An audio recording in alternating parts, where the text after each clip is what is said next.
अस्सलाम वालेकुम शागिर्द साथियों।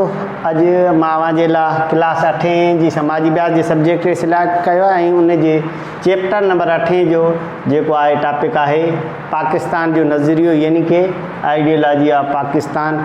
ऐं असां अॼु इन टॉपिक ते ॻाल्हाईंदासीं ऐं उन जूं मेन पॉइंटूं आहिनि जेके आहिनि नज़रिए जी माना ऐं मतिलबु छा आहे, नज़रिए जी अहमियत ऐं अफ़ादियत कहिड़ी आहे ऐं नज़रिए जा बुनियादी मक़सद ऐं उन जा पेश कंदड़ कहिड़ा आहिनि।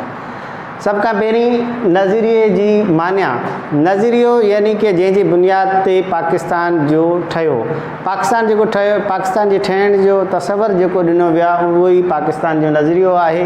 ऐं पाकिस्तान जंहिं बुनियाद ते ठहियो आहे उहो इस्लाम जी बुनियाद ते ठहियो आहे। ऐं नज़रिए जी अहमियत इहा आहे त कंहिं बि नज़रिए जे तहत का बि क़ौम मुतहद थी सघे थी, गॾु थी सघे थी। कंहिं बि क़ौम जा जेकॾहिं ख़्यालात तसवरात उन जा हिकु ई बि आहिनि त उहा क़ौम माना अॻिते हली पंहिंजे मक़सदनि खे हासिलु करे सघे थी।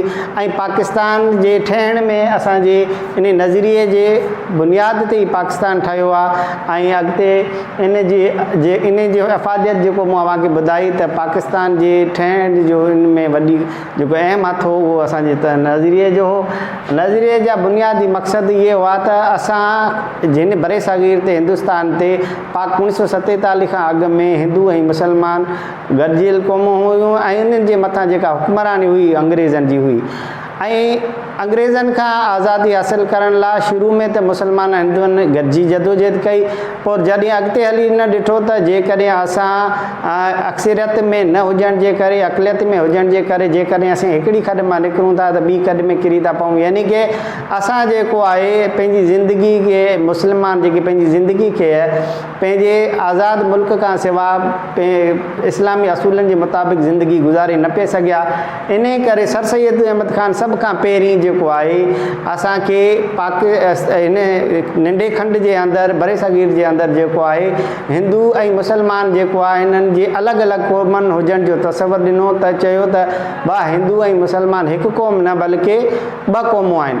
ऐं इन ॻाल्हि जी अॻिते हली जेको आहे अलामा इक़बाल ऐं ॿियनि अॻवाननि जेको आहे वधीक इन ॻाल्हि खे हथी ॾिनी। ऐं पाकिस्तान जे ठहिण जे 1930 में इलाहाबाद वारे जलसे में अलामा इक़बाल जेको आहे पंहिंजे ख़िताब जे दौरान इन ॻाल्हि खे वाज़े कयो त बाबा असां जेको आहे हिकु क़ौम न बल्कि ॿ क़ौमूं आहियूं। हिंदू ऐं मुसलमान पंहिंजे रीतनि रवाजनि, उन्हनि जी ज़िंदगी गारनि जे तौरु तरीक़नि, मज़हबनि, उन्हनि जी ज़िंदगी जा जेके आहिनि मुआशी समाजी जेके आहिनि सभई जा सभु पहलू जेके आहिनि हिक ॿिए सां अणठेकंदड़ आहिनि। सभु बिल्कुलु ॾींहुं राति जो हुन में फ़र्क़ु आहे, उहे तमामु मुख़्तलिफ़ हुजण जे करे मुसलमाननि सोचियो त जेकॾहिं असां हिकु ई मुल्क में हिकु ई क़ौम थी करे रहंदासीं त असां जेको आहे इस्लाम जे असूलनि ते पंहिंजी ज़िंदगी गुज़ारे न सघंदासीं। ऐं इन करे इहो तसवुरु जेको आहे तमामु वधीक मज़बूत थियो ऐं पाकिस्तान 1947 में वजूद में आयो। ऐं असां जेको इन ॻाल्हि नुक़्ते ते ॻाल्हायोसीं, उमेदु आहे त तव्हांखे इहे ॻाल्हियूं सम्झ में आयूं हूंदियूं। अल्लाह हाफ़िज़।